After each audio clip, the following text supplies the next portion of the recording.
My pulse raced at the astounding accomplishments of the mercenary known as Demon Lord. I forgot about my job and read everything I had on hand. Around the time Demon Lord received his nickname, South Belka showed signs of weariness regarding the war.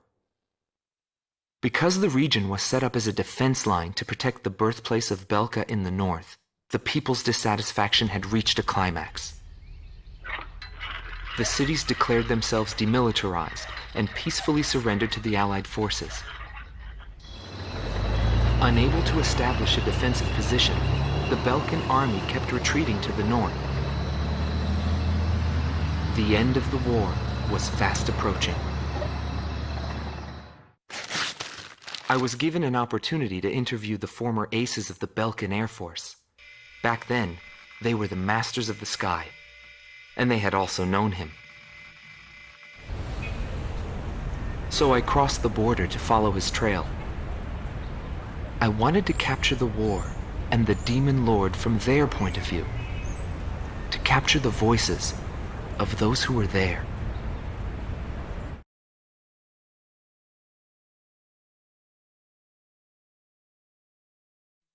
Indigo Team Commander, former member of the Belkan Air Force, 7th Air Division, 51st Tactical Fighter Squadron, Dmitri Heinrich, an ace whose precision and grace in flying earned him the title of Blue Heron. Today he has his hands full with the family business. That day, right before I deployed, my airspace assignment was changed. Initially, my squadron was assigned to the stable Eastern Front.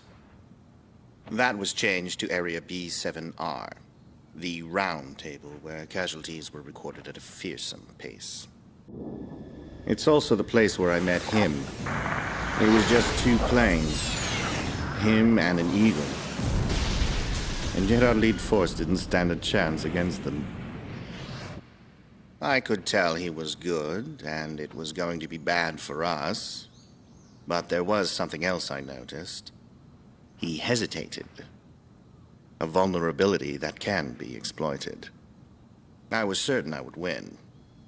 The pilot was still young. He had yet to master the rules of combat.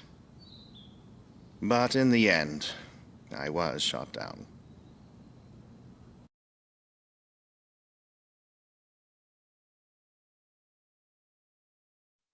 Gelb Team is number 2, former member of the Belkan Air Force, 5th Air Division, 23rd Tactical Fighter Squadron, Rainer Altman.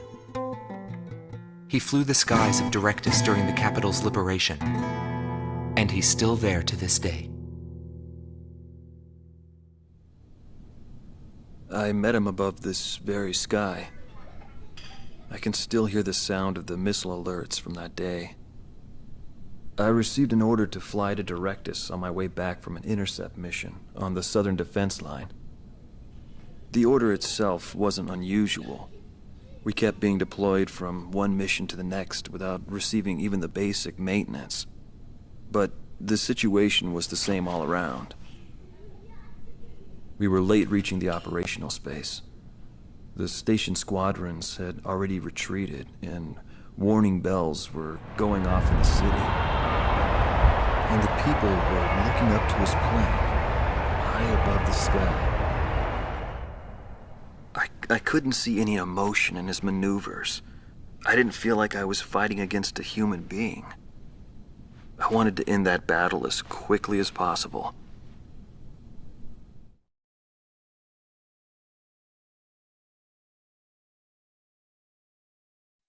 Schnee Team Commander, former member of the Belkan Air Force, 22nd Air Division, 4th Tactical Fighter Squadron, Eric Hillenbrand. He never had great ambitions. All he ever hoped for was to make a living as a regular pilot. Today he works as a flight instructor for civilian pilots. The instant he shot me, I pulled the lever. I barely managed to escape from my plane as it burst into flames. After drifting from the blast, I landed below the round table. It was a wide open, barren wasteland. How long would I have to wait for a rescue party? Radio interference within the round table was fierce. The odds of a distress signal actually reaching anyone was low. I was at a loss for what to do. Anyway, I'd really gone out with a bang this time. I took that as a sign it was time for me to retire. But just then, I heard a roaring overhead. It was his plane. I was jealous of his calm flying form. Rather than wait for the rescue team, I began to walk toward the nearest base. I was driven by desire to get back up there and fight him again. Of course, it did take me 3 days to get there. Every time I flew with him, his skill stood out.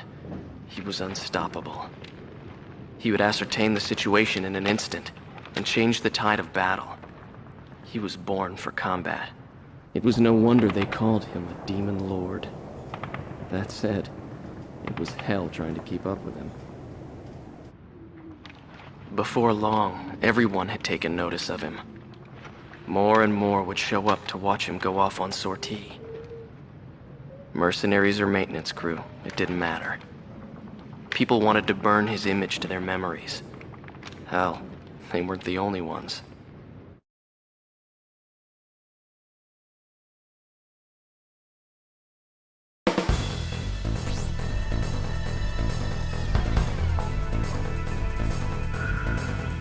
The Belkan forces are beginning to take flight. The industrial city of Hoffman is crucial to the enemy's industrial strategy and the heart of its war productions. The Allied forces have decided that all Belkan war production must be stopped to expedite the end of the war, and has requested our participation in this operation. The operation will primarily involve the bombing of ground facilities by the Allied forces' bombers. Your mission is to support those bombers and attack enemy facilities.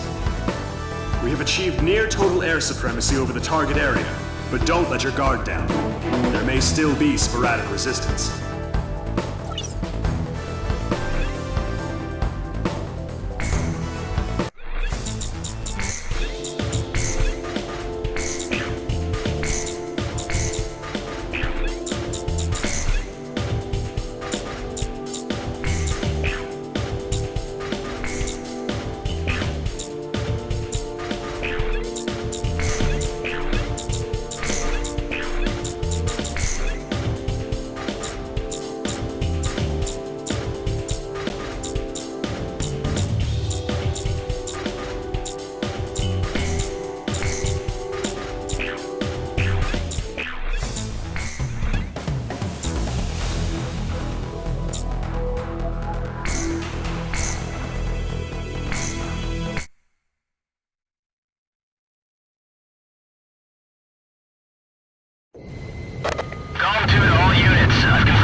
Nobody knew why they were fighting anymore.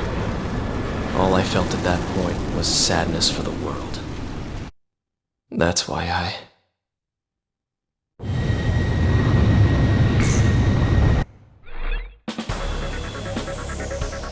Pursued by Allied forces, the Belkan forces have taken flight, abandoning Hoffnung. Without military production capabilities, Belka is in a bind.